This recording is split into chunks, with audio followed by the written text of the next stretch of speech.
Welcome to the 36th episode of Tokenizing Everything, our weekly interview series with thought leaders in the blockchain industry. Today's guest is Edwin Mata, CEO and co-founder at Brickman. Before we begin, I have to mention that all opinions are solely personal and do not reflect the opinion of Amazing Blocks or any other involved parties. So it's a pleasure to have you here today, Edwin. How are you? Pretty good. Thank you, Nicolas. Thank you for the invitation. I was looking forward to being here in the podcast since I've been a listener from previous ones. So thanks for the invite. Yeah, I mean, it's good to hear that you've already listened to some of the episodes, so you know how the structure works, right? Yes. And also the question at the end is not new to you, maybe. No. So yeah, let's start maybe by you giving a brief introduction of who you are and where your background in the blockchain industry comes from. Yes. So basically, I'm a lawyer who started as a corporate lawyer, nothing digital until I started understanding what was data protection. And from there, I just started guiding myself into technological projects. And based on electronic signature, I ended up in doing a project for, well, it was kind of like how we can apply blockchain to it. So from being a fan, like an outsider, just following a couple of cryptocurrencies for fun, I started understanding more on the tech side. And that's when I decided to jump full in with the whole tokenization because I was really surprised as to how you can break things into smaller parts and still like everything be embedded in a single transaction or a token. So that's how actually I ended up loving the blockchain, and I'm here being part of the ecosystem and loving it actually. Yeah, it's good to hear, right? So that you can kind of converge both aspects, the tech side and the law, right? Because obviously regulatory topics are quite a difficult, let's say, Yes. topic right now at this stage in the space. So let's take one step back before diving really into the blockchain space. You were a lawyer before, you still are a lawyer. Yep. What kind of raised your interest in pursuing this career in the legal environment? I mean, at the beginning, I was obviously when you're a lawyer, it's very there's a big hierarchy, no? Kind of like you're a junior lawyer, senior lawyer, partner, and maybe an owner. So it's very static, you know? So when you're a lawyer, there's not a lot of movement, except maybe you're in a law firm or inside a company. So that was I, I love law and I love the whole ecosystem and how it moves, but I rather be on the outskirts, kind of like just supplying a little bit of advice to projects that come, but not.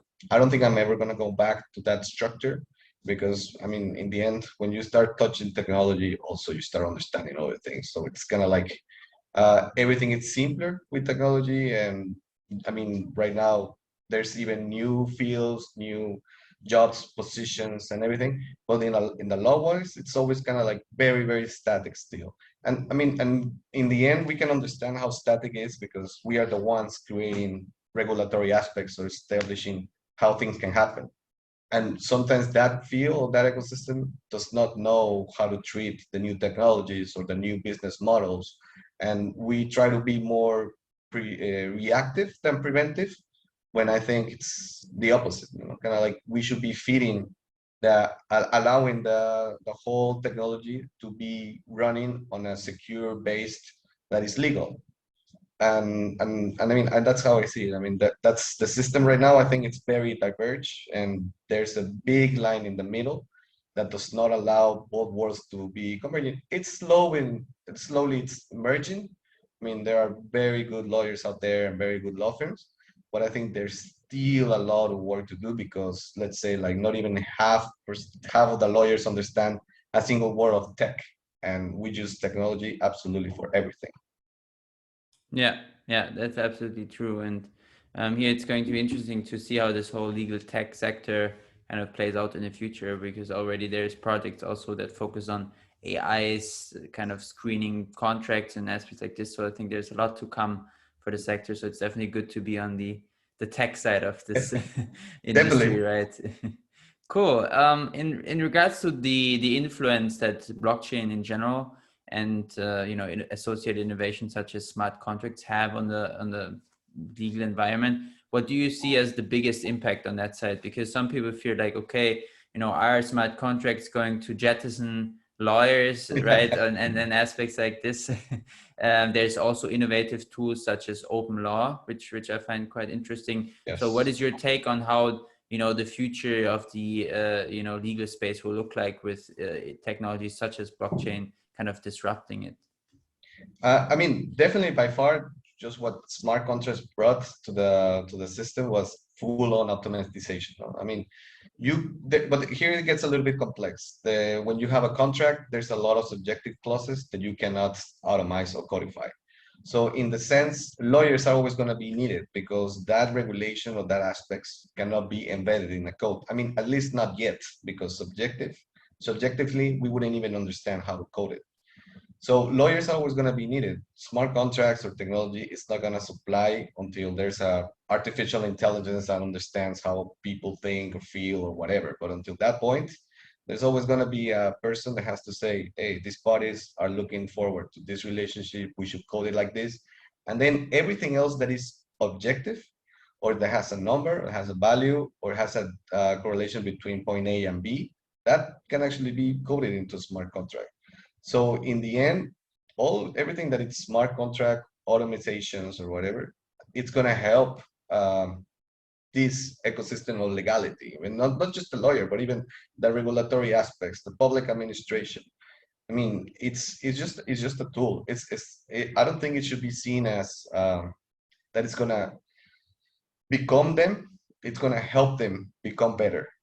So in that sense, I think it's crucial that technology keeps evolving to how it is going.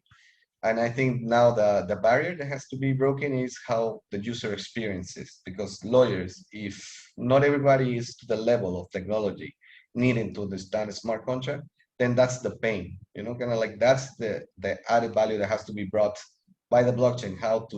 If it's hard already to make it easy for the normal user who enters the blockchain, we have to think it might be a little bit harder even for other people that in their day to day they have no access to technology because they don't need it, they don't want it. I mean, so bringing them the customer journey that they facilitates the use of this technology. I mean, that's when we're going to boost the adoption of the law creators, the law users, and all this ecosystem that's still a couple of years behind the normal user that uses blockchain or machine learning, which in the day to day they're so used to this technology, it's not new. Yeah, definitely. I think it's probably going to be a complementary evolution, right? Of on the one hand the technology which keeps enhancing, and on the other hand also the lawyers adopting the innovations gradually. Maybe not always they want to, but at some point one has to, right? So it's going to be interesting to follow this path. So in Yes. regard to your own blockchain journey, would you just say that there was some sort of special wow moment that really made you realize realize the vast potential of this industry, or was it more of a gradual process in regards to really becoming a blockchain enthusiast, so to say, from your end? I mean, I did end up with the smart contracts. I was doing electronic signature solutions and identities. So when we started analyzing from an R&D department that I was involved, and then we started analyzing how the smart contract can facilitate access, because at the end it's an open database that you can shoot information. It's an open API that you can get information back and forth.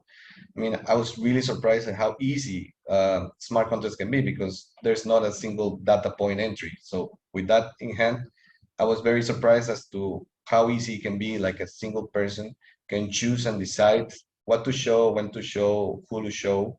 And I mean, that's the purity of the decentralization. You don't even have to ask no more Google to log in into your LinkedIn or ask some other platform and they choose your LinkedIn or Google. I mean, that's a single point data provider. But now with the whole, that's how I started entering the blockchain. And then afterwards with the whole breaking down, I mean, since everything can be digitized, just the sense that a property and assets, we see it in the physical world, that it's fungible and we can touch it, we can carry out. I mean, that's just an old thought, because now in the new thoughts in digital, we don't have a sense of how it feels, what is the weight, but we can even break it down into smaller parts. So that's really when I entered like big time, like the blockchain space, started learning about tokenizations on different aspects. And then when I enter into the tokenization assets, I was like, this is the future. I mean, people don't know, people can't own right now as in the past, because obviously money right now is worth less. Every year is less. Banks give us less money. So in the sense, just having access to whatever piece of ownership or passive income that we can get, I mean, it's already crucial for everyone, you know.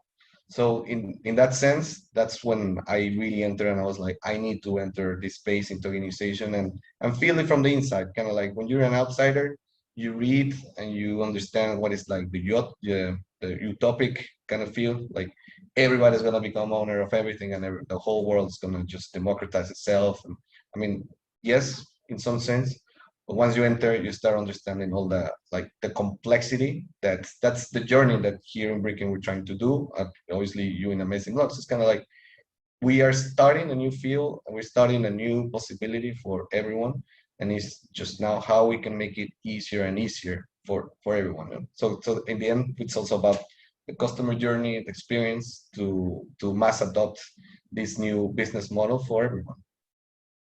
Yeah, definitely. And I think you mentioned a very interesting point, kind of slightly there, in regards to the inflation, right? And where, so to say, investing into digital assets provides much more enhanced diversification methods. So what would you generally single out as the three most, let's say, crucial aspects in terms of how, let's say, yeah, security tokens in regards to tokenizing different real world assets can protect yourself against inflation? Which aspects would you kind of single out on that regard? I mean, one of the ones you said, diversification. I mean, right now we diversify our portfolios based on stocks or crypto markets, and there are other ones out there that people don't even know. I mean, you can invest in bonds, you can invest in debt, and it just sounds like, yeah, they do it, the fund managers or the hedge funds or the VCs, but it's like, hey, we can access those if we want it. I mean, that's the methodology behind tokenization, bringing those kind of assets into the mass adoption of the retail market. So in that sense, diversification is crucial. Access, I would say second, because we reducing the barriers. Many of the financial products that we can tokenize are usually handled by institutional players, qualified investors. They have a deep knowledge. I mean, that's why they don't want the retail, because that's the better, more stable product.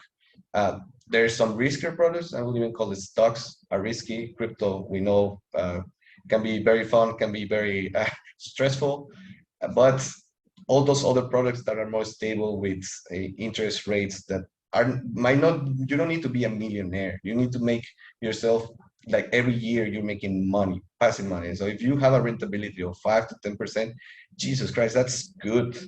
I mean, I think that's the access to these financial products that are more stable and safe. I mean, nothing is safe, but still it's safer than all those mechanisms that people are jumping in.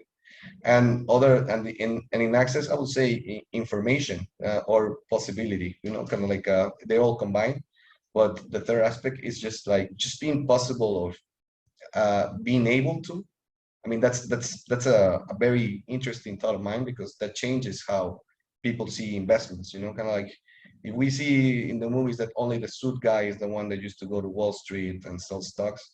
I mean, that's completely irrelevant right now. I mean, anybody in a t-shirt can create their own portfolio with little money, start moving it around, and then see where they become more profitable. So in the end, this is what the business journey, the world, that customer journey that we're trying to be engaged to, kind of like allowing anybody to be the Wall Street guys, because we are breaking all these barriers that are not needed anymore. Yeah, I mean, it is eventually the democratization of finance, right? And one of the core, let's say, benefits that blockchain generally inherits in regards to sectors that it disrupts. So, you know, let's talk a bit about Bricken. So can you give us like an overview of what is Bricken, and also maybe some of the recent updates of things that are going on at Bricken in general? Yes. So, I mean, basically, Bricken is a tokenization platform. We can digitize any kind of financial instrument. We can call it debt, shares, bonds, whatever. I mean, it's a representation of any asset.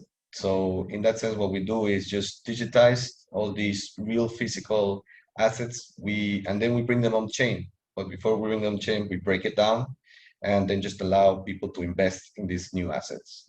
And that's, I mean, in the broad sense, that is a tokenization platform. I mean, there are very good players in Europe, very good players in USA, and we're all bringing all this technology to the sector. So us in Bricken, we are trying to bring that to Spain, also with our language, mother language, to Latin America, which is a very nice market right now that is quickly evolving.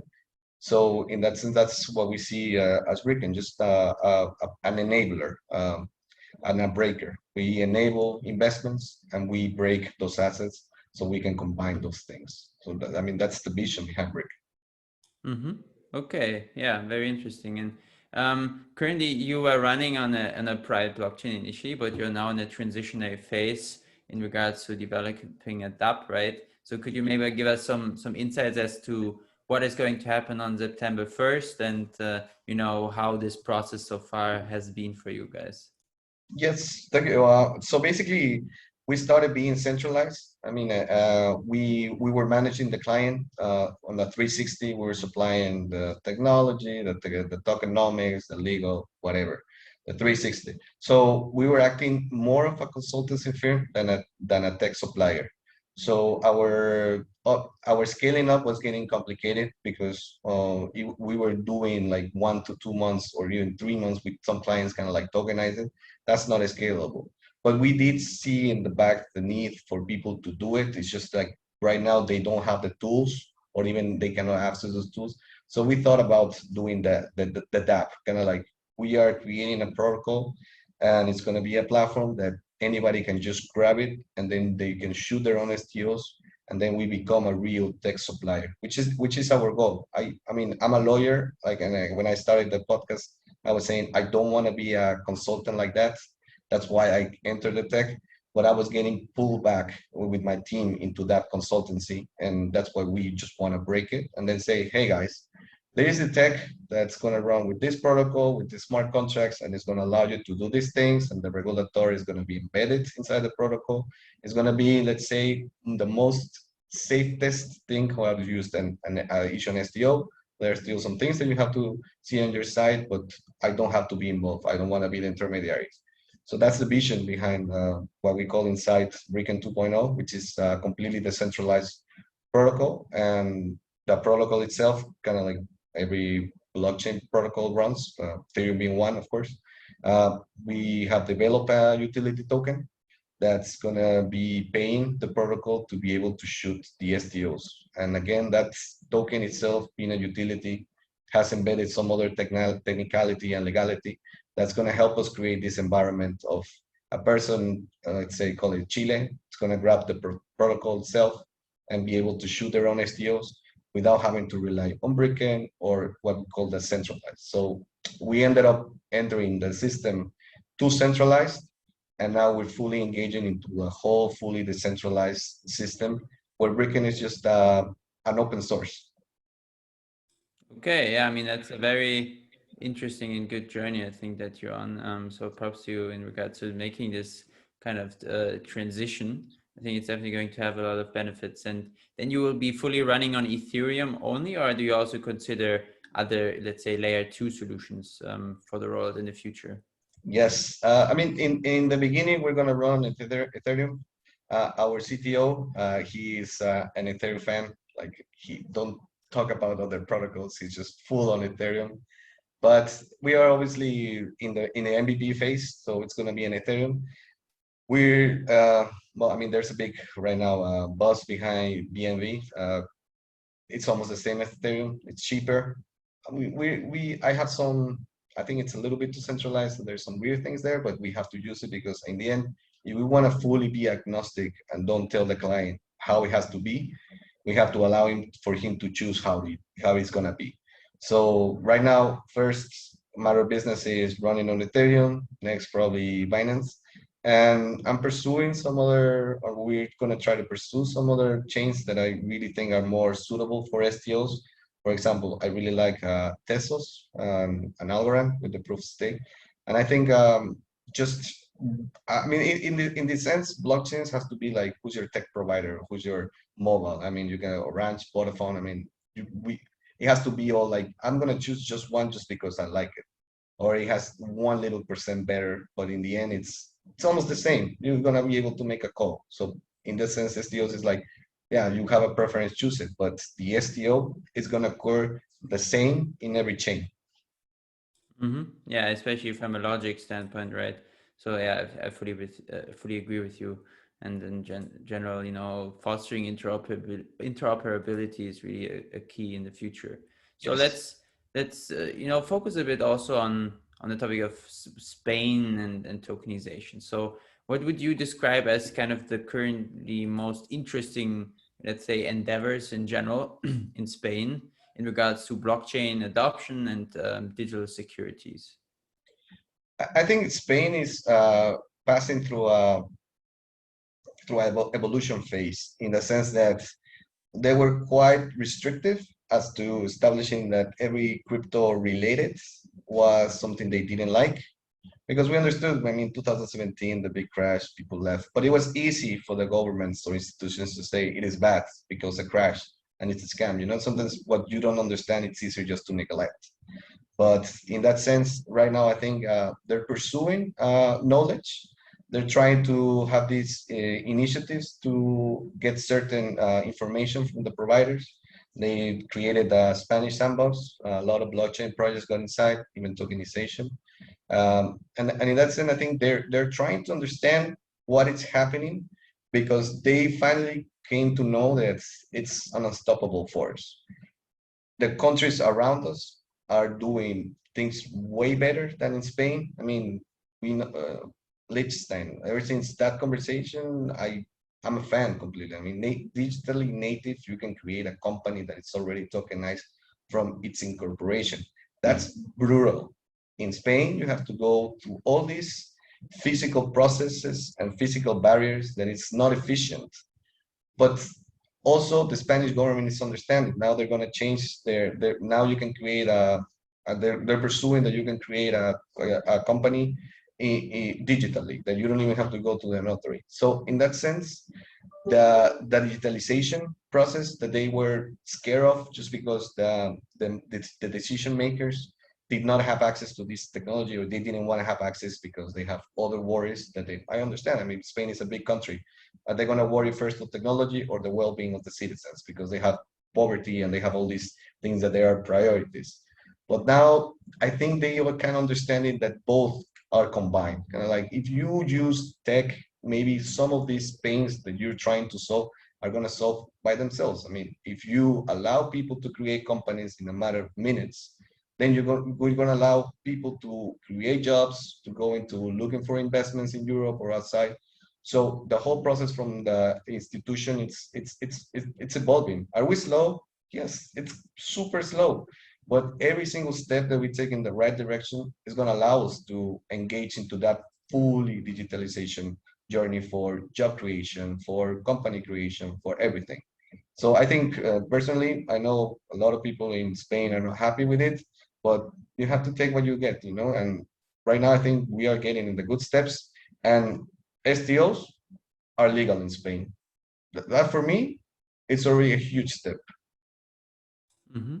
That is definitely true. I think it's at least a step into the right direction, right? So, in general, like at this stage, I would also like to ask one of the Being Crypto community questions, right? They also kind of focus on this topic, and one of this week's questions was like, how do you expect MiCA and the respective regulations to influence the you know, let's say Spanish crypto ecosystem? Do you think it's going to be in a positive or negative or neutral way? What is your take on that? I mean, I think in the end, it's going to affect us all European countries are the same, because it's a regulation, so we can't modify what's inside. So the outcome of it is who's going to adopt it quicker. Which country, before it becomes fully valid, is the one pursuing like I'm going to start first because there's a lot of capital in the back. I think that should be the pursuit. With how it's Spain is done, unfortunately, even though we're taking steps in the right direction, we're still too slow. We're a turtle compared to other countries. MiCA, it happened with other regulations that we were too late to adopt, and other countries started offering better products and services. So MiCA is going to allow us to play in the same field as other countries, but we're going to, I think personally, that we're going to play a little bit too late. And now with the whole technology and blockchain, you don't need to be in a single country to create a product or services or even your employees.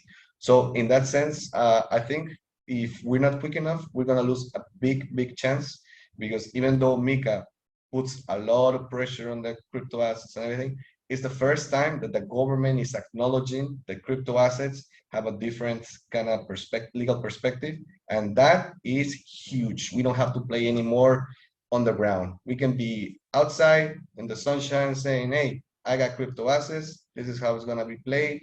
The government is behind me. So security, legal security in the end is what allows mass adoption.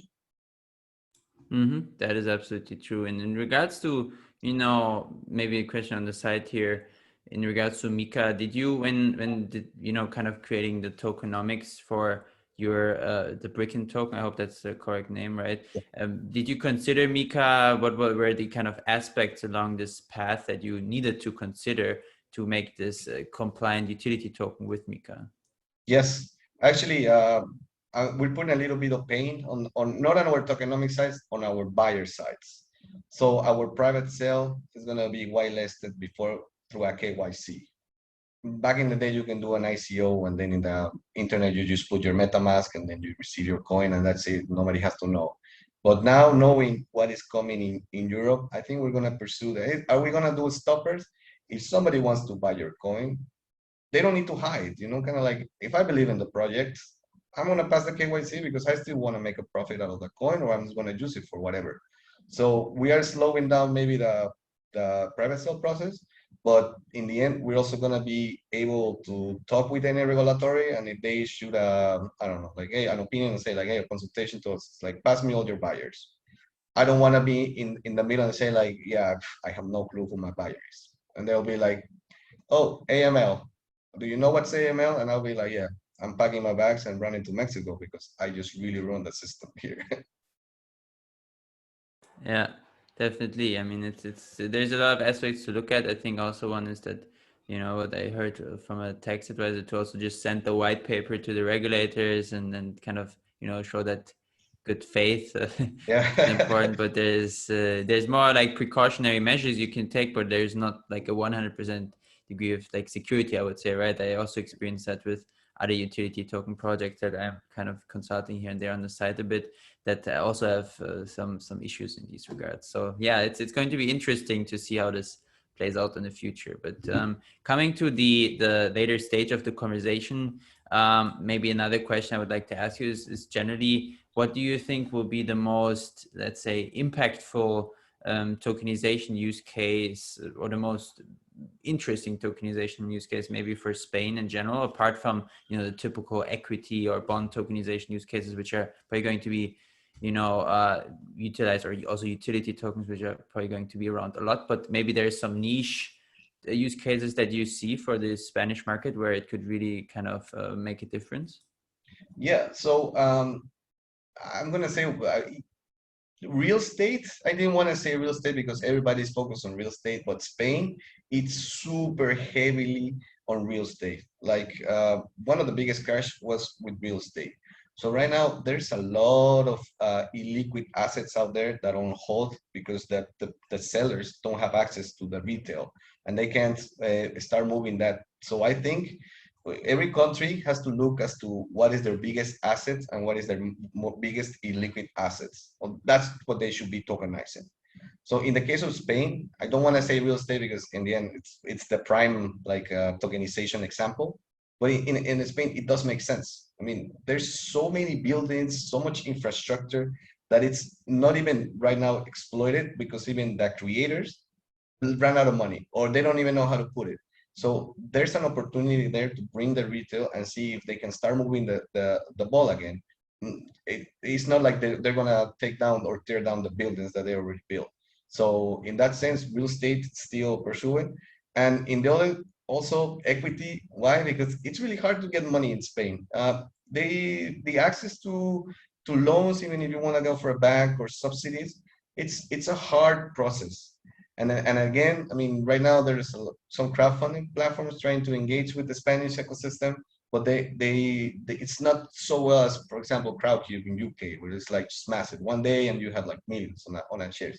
Here in Spain, it's still too slow. So those two things that actually are the main power of Spain on the production phase, without taking into consideration tourism, but like on a business side.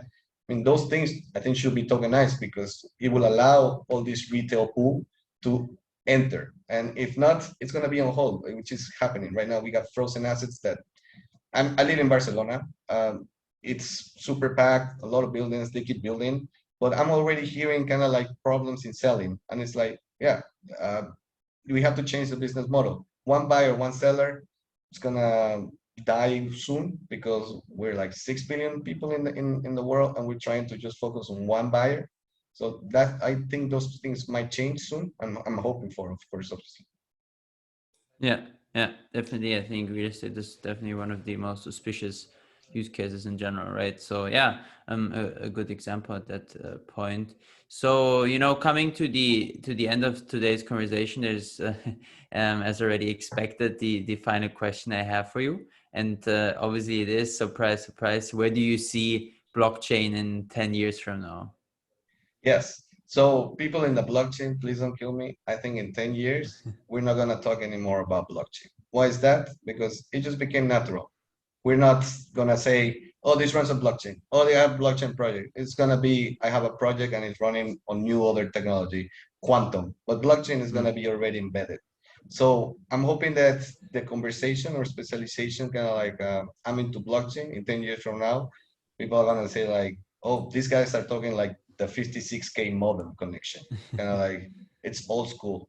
So I'm hoping for that. Kind of like it got so adopted that the word itself just came to be in a class that they say, yeah, blockchain technology. You have decentralized data servers that run or whatever, and then people might choose. So the specialization, if it becomes really mass adopted, then Hmm. it's no longer specialized. We'll see newer layers of technology, and maybe we'll see like blockchain turn into quantum chain or whatever. Kind of like it allows us to get new technology. Yeah, I think that's a good closing word, right? It will be kind of just a natural process of integrating it into our everyday life. So thanks, Edmund, for this insightful conversation. It was really a pleasure to have you on the show, and I hope to have you back soon. Thank you very much for the invitation, Nicolas. Hope everything is well. Yes, thanks so much. And to our listeners, as always, thank you for tuning in, whether it was on the live show on Apple, Spotify, or YouTube. As always, if you have any questions, I think in regards to tokenization, the legal aspects, and especially a focus on Spain, feel free to reach out to Edwin. And if you have any general tokenization or blockchain related questions, you can always reach out to myself or anyone else from Amazing Blocks. Thank you, and see you guys next week. Bye bye.